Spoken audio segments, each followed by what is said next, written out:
Hello everyone, Mr. Happy here, and welcome to my overview and thoughts on the Live Letter 25 that just aired for Final Fantasy XIV Heavensward. This information is mostly about patch 3.1, which we did get a release date for. I'm going to be going over the unofficial translation as well as quickly skimming through the official translation and including links to those in the description of the video below.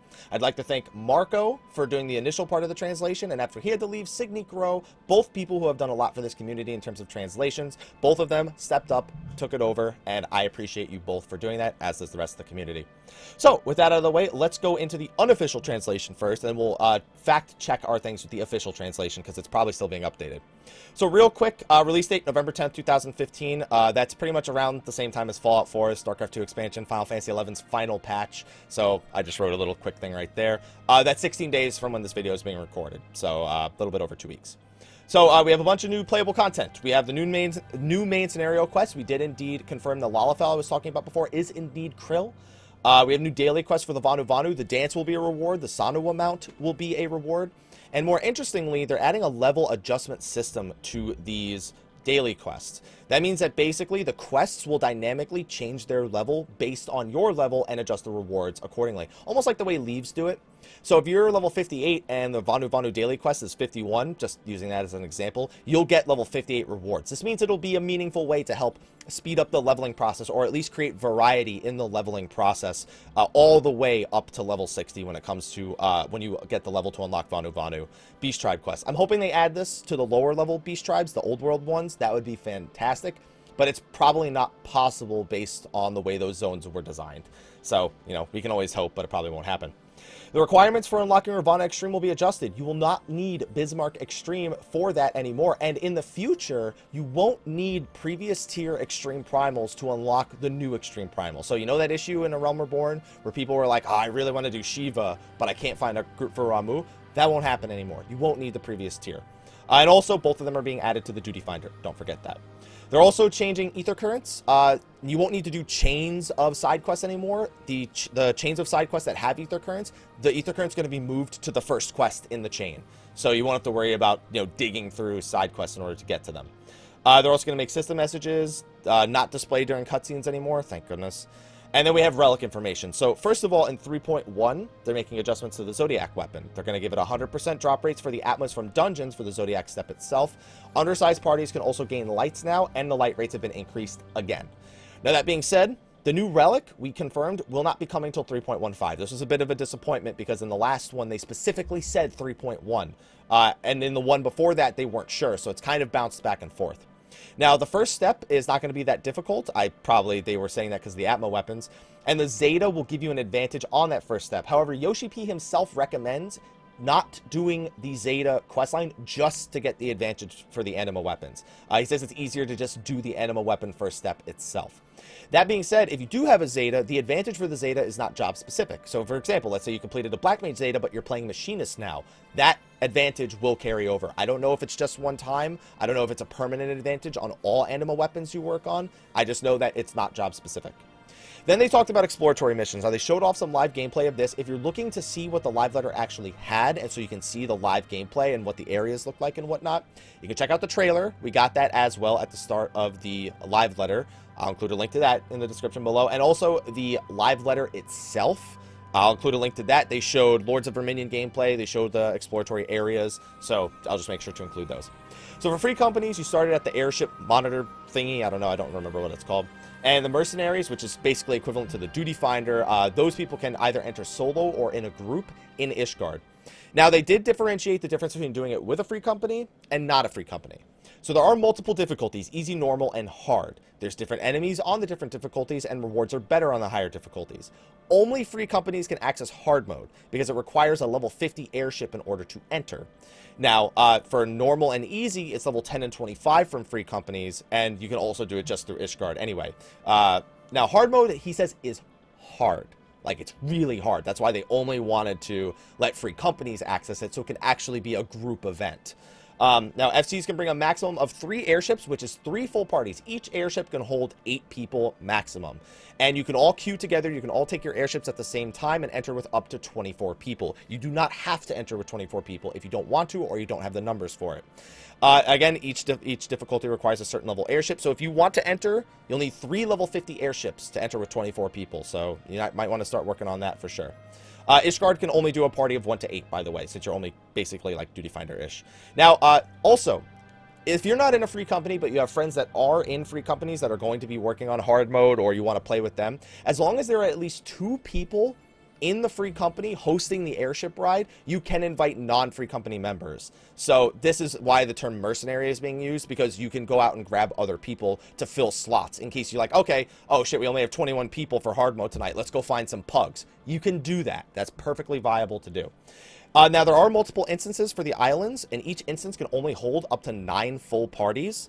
So with that in mind, multiple instances will be, think of it like overflow servers for Guild Wars 2, where as soon as one's full, the next one, or like the instances back when Heavensward first came out. So if you don't travel as a group, as in like 24 people traveling at the same exact time, you know, with the same queue, then you may end up in different instances. So plan around that, pretty much. You can, as long as you're going all together, though, you should be fine. If the airship is on a voyage for your free company, can't be used, so make sure it's not out on a mission exploring stuff. You still have that 4th airship slot, keep that in mind. So they showed off a zone called the Diadem. This is where you actually go for the current iteration. Now, after a party has been dropped off, 20 minutes later, that airship will actually return to the free company. So if you have more than 24 people that want to participate in the content, the airship will be back in 20 minutes. So there's only like a little 20-minute downtime between being able to send parties. Free companies with 100 people, it'll just mean 20 minute, 20 minute, 20 minute break. Now, you have 90 minutes within the area before you get booted back out to your free company house or Ishgard. And between entering, there's a 30-minute cooldown. So in total, it's like 2-hour blocks. That 30-minute cooldown is there to, you know, use the bathroom, get something to eat, get something to drink, go do your other quests, so you're not like, you don't feel like you have to be in there all the time. There is no loot limitation, though. Do it as many times as you want in the week and roll on as many items as you want. The map is large, and it's less about clearing, more about exploring, and you will be able to fly around it, remember. However, I do have a comment on that in the near future. Every instance on the island can hold 9 parties. We went over that. The first party to attack the enemy will claim it, but anyone can help, and damage is required to get rewards, not enmity. I'm assuming when it comes to healers in this regard, not healer damage, but like the group's total damage, which is kind of how it worked before. It was the group's total enmity. Now, for groups that enter via Ishgard, or the default setting as a whole, is all greed. That's because you can actually change jobs out in the field when it comes to this content, whether you're changing to a gatherer or another combat job. So they wanted to make sure that people couldn't just change jobs to ninja gear. So that's the reason why it's like that. However, if you're going with a free company, you can change it to Loot Master. You can change it to Need over Greed if you want to. There's also going to be a point system where you can trade in unwanted items and also earn points in the field, whether that be through gathering nodes or completing objectives. And those can be traded in for loot as well. Items can be spirit bound to obtain materia. This will be very important later. Remember, item level, high item level gear yields high level materia. We're assuming that this stuff is going to be a reliable source of grade 5 materia, as well as a overly reliable source of grade 4 materia. So you're going to probably want to spend a lot of time in here and not just throw away all your extra gear. You'll probably want to use some of it in order to get materia through this. And again, we'll talk about that later. There are gathering nodes on the island, and esoterics can be obtained on the island. Esoterics can be obtained when you complete the goals on your duty list. Those aren't mandatory to complete, so if you don't want to do any of them, you don't have to. Also, every time you enter the area, you will have to unlock flying. Every single time.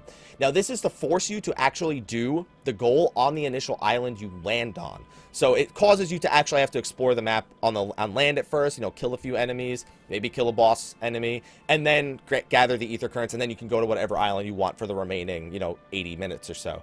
Think of it more like warming up, pretty much. And there's like a bunch of islands on the map that you can go to after that. Also, you remember, you land on different islands. You're not guaranteed to land on the same island every time either. So the ranks of the enemies will be marked next to their name, so you'll know the difficulty. You won't have to guess. They were using Roman numerals. The highest one I saw was 5, but it probably goes higher than that. They also showed off some crazy enemies in the trailer. There's a friggin' Brachiosaur, or whatever it's called. There's also island-exclusive items for gatherers. You need to be a minimum of level 57. Don't know what the stats you need are. There's materials and items you can exchange for points. They showed something dropping an I-180 gear. It also dropped a minion, keep in mind. and treasure chests with different tiers. We've been over that before in previous live letters.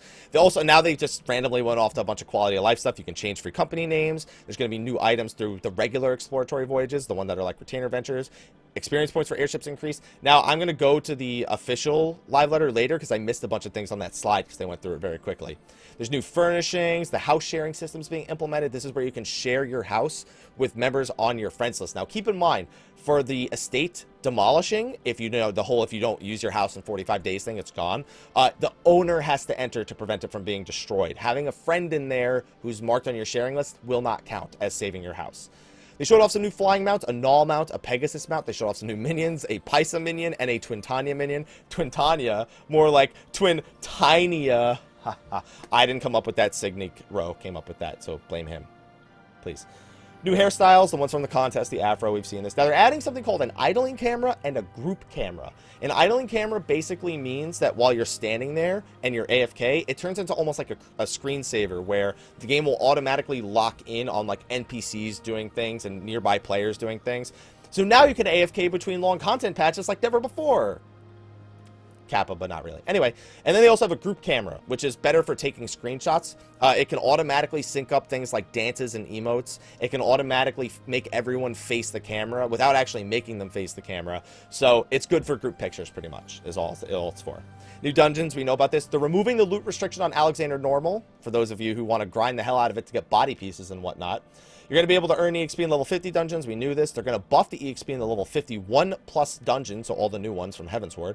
And they're going to adjust the difficulty of certain lower level dungeons and trials. They said some of them were harder than the level 61, so they want to make it so that isn't the case. Also, more PvP EXP from PvP. Now, they talked about ninja mudras, and they specifically mentioned how, you know, if you have really bad ping, probably won't make the biggest difference, but it should be overall a smoother implementation. Players will now have that dark side graphical effect that will disable. If you disable effects, it will disable other Dark Knights effects as well.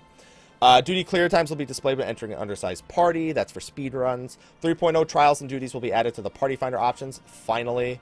Other adjustments to jobs. Now, they said they're going to be making TP adjustments for Paladin and Ninja, I believe, here on the official one. I'd have to find it specifically. I'm sure it's on like the second page or something like that. If I just type Ninja, nothing comes up on the first page, so I have to go to the second page. Ninja, it's not on the second page either. I know it's on one of these pages. The term Ninja, here it is. Additionally, as part of job adjustments, we're making a detailed adjustments such as Ninja and Paladin's TP and other adjustments to Bard and Astrologian. So, more Astro buffs, perhaps? Maybe? We'll see. But there are going to be some other job adjustments, pretty much is all I wanted to show you guys. Now, the Void Ark is coming out. Now, this was interesting. We confirmed that the Void Ark is not the sole location of all of the 3.x 24-man raids. The Void Ark is the first of 3 different locations you'll need to go to. So, after we're done with the Void Ark, we will be in a completely different area. We're not going to be in the Void Ark for 3 24-man raid patches. Everyone wants to go to the moon at this, sorry, but we're going to the moon now. Confirmed. Not confirmed.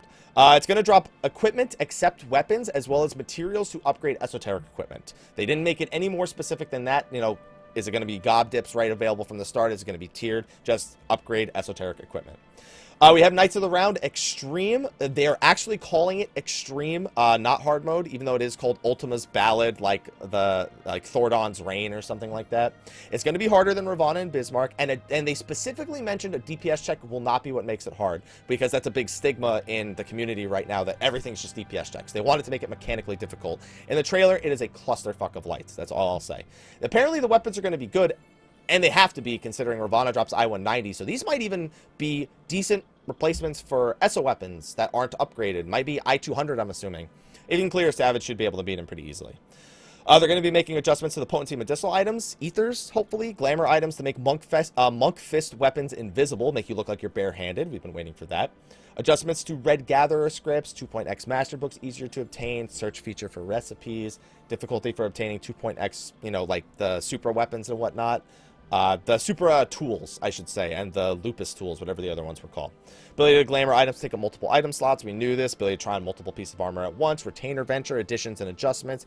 Easing of item desynthesis. Success rate, skill gains are going to be adjusted.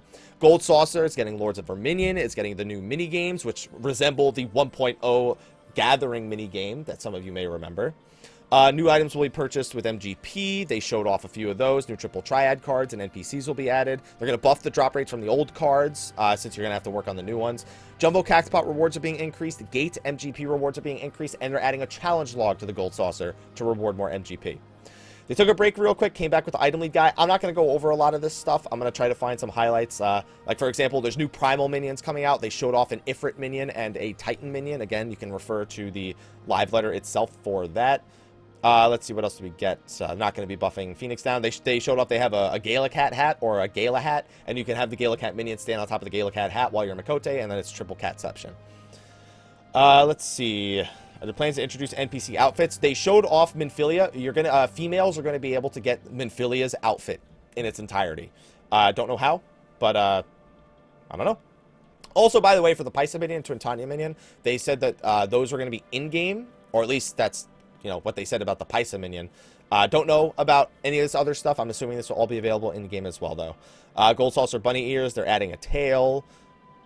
Favorite minions, like, for that, we don't care. Now, they showed off an entire game of Lords of Verminion. I am not going to go through this, but all they promised you is that the minions from the cash shop will not have any major advantage. It's more about the type of minion you have, not the rarity or the means by which it was obtained. So the cash shop minions are not pay to win, is basically all they're trying to say. They're just different options, I guess, for the game itself. So then they did a full match. You have 10 minutes. See, it's not 20 minutes for a match, it's 10 minutes for a match. They literally showed us a match that the start timer was 10 minutes, so I'm just going to change that. 60 points. You win by destroying all your crystals. A lot of this is basic stuff. Defeat the enemies. Control your units. If you want to see it, I recommend watching it. Like, to me, just reading this is not going to be adequate enough to explain to you how Lords of Verminion works. My last live letter overview and thoughts, we covered the basics of how it works and how the minions' stats all work and whatnot. So either refer to that or refer to the actual live letter gameplay of Lords of Verminion. It's much better to explain it than this is. After you destroy shields, you can break crystals. Now, if you disconnect, this is interesting. If you disconnect during a match, it counts as a defeat. So if you try to disconnect to dodge a Q, then it'll just count as a defeat against you. There's a Minion Hotbar. You can drag and drop minions to your, of your own to choose during a match. Hotbar menu is accessed by clicking the item underneath the original menu. Items have roles. Now, we went over the roles in the last one. There's new achievements. There's a lot of different minions with different strategies and how to counter an enemy's minions, all that stuff. Then back to housing.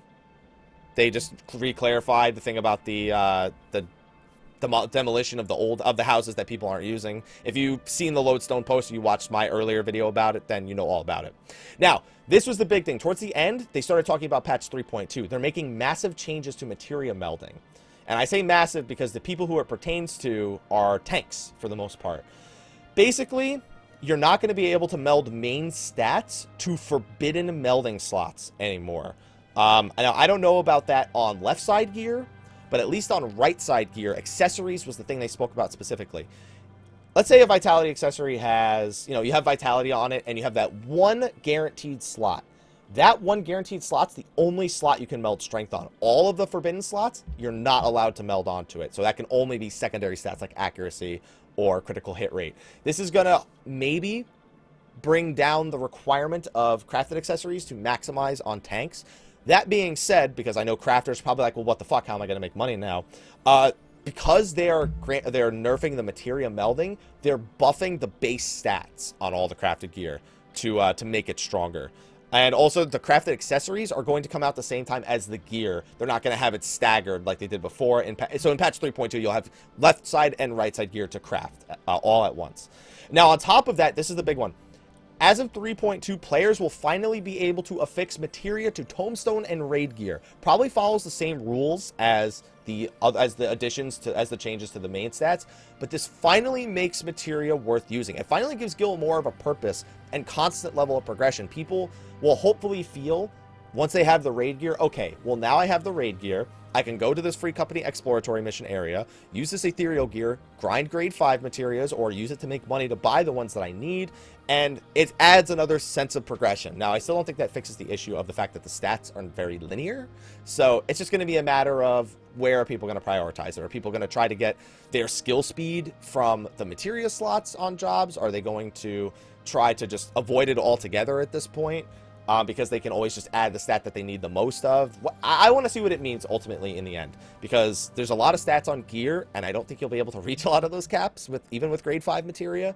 So it'll be interesting. It'll be interesting to see how people go about it. I imagine just stacking. We also don't know if there's any other restrictions to it, like if you're not allowed to use forbidden stats, for example. We don't know if that's the case. And they said we'll be adjusting tank damage and stuff to make sure everything is fair. So they specifically mentioned, don't worry, we're going to be looking at tanks now that they won't have these accessories available. They just don't want this melded gear to be a requirement by everyone in the community. And also, they're going to be doing a grand finale for Final Fantasy XI collaboration.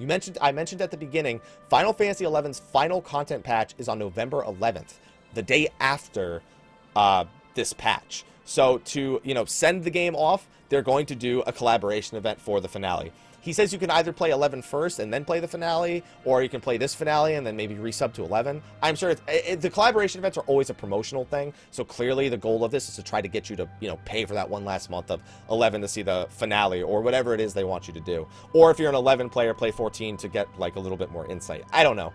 And then they just did a bunch of announcements, All Saints Wake, new veteran rewards, the Furion Minion, Wild Rose Barding, bunch of new merchandise like Snuggies, hooded Snuggies like Chocobo and Moogle, as well as new art albums, new art books and new music albums. And then one more word, they just said thank you. Special thanks to the UI team. So that was a pretty long live letter. It lasted 3 hours. I need to get going because I actually have a live stream to catch. That's why I kind of rushed through a lot of these points. But just look at overall, it was a pretty good live letter. I'm disappointed the anima weapons are 3.15. I was happy with almost everything else I heard. A little bit more excited for 3.1, and now I'm even more excited for 3.2 because it gives 3.1's Free Company airship exploration content more meaning. Also, the fact that the Free Company have this hard mode that is supposedly really hard, and there's some giant-ass bosses. Remember, watch the trailer. You'll see what I mean. It actually is looking a lot more fun. I'm curious to see how they tune the difficulty for free companies, and if free companies are going to rage at each other over loot and shit now. Oh my god, free companies are going to break over this. But, well, hopefully not. But anyway, I will see you guys on my live stream. Going to be playing some Final Fantasy V for Sub Appreciation Day. Don't worry, if you're not a sub, you can still come by the stream and hang out while we play Final Fantasy V. I'm in the second world right now, in case you're wondering how far I am in. So, be sure to come by, have some fun. I will see you guys in the next video. I have some more videos I want to do on this stuff, as well as, of course, the more previews that we're going to have over the course of the next couple of weeks while we wait for the patch itself to hit. Anyway, thank you for watching. I'll see you all in the next video, and until then, take care.